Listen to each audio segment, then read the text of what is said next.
অভি ও ছুটির নাচে মুগ্ধ গোটা পরিবার। সহ্য করতে পারল না ঝুমকি। সম্পূর্ণ জানতে হলে চ্যানেলটি সাবস্ক্রাইব করে ভিডিওটি লাইক দিয়ে দেখতে থাকুন। মূলত আজকের পর্বে দেখা যাবে অভি আর ছুটি দুজনেই পরিবারের সবার সাথে রাধা মাধবের পুজোর পুষ্পাঞ্জলি দিতে দেখা যায়। ঠিক তখনই ইন্দু মনে মনে রোমার কথা ভাবতে থাকে। তা দেখে অভি আর ছুটি ইন্দুকে দেখে জিজ্ঞাসা করে, ইন্দুদা, তুমি কার কথা ভাবছো? ঠিক তখনই অভির মা বলে, জানিস ছুটি, আমরা না রাধা মাধবের পুজোতে খুব আনন্দ করতাম, নাচ গান করতাম।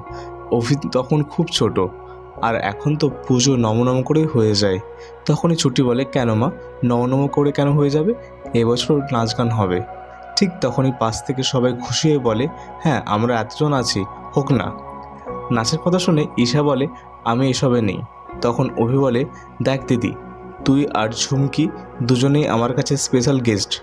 এবং কি সবার কাছে অভি বলে, এরা না নাচলে আমি নেই। ঠিক তখনই পরীর কাকিমা বলে, আমার পরী খুব ভালো নাচে। তখনই ছুটি বলে, আমরা সবাই একসঙ্গে আনন্দ করব। এরই পাশাপাশি দেখা যায় অভি আর ছুটি নাচ শুরু করে। তখনই ঈশার আর ঝুমকির রাগ হতে থাকে।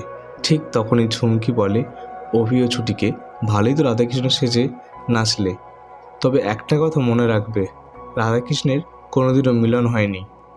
তো বন্ধুরা, ঝুমকি এবার কি করতে চলেছে, আপনাদের কি মনে হয় তা কমেন্টের মাধ্যমে জানাবেন।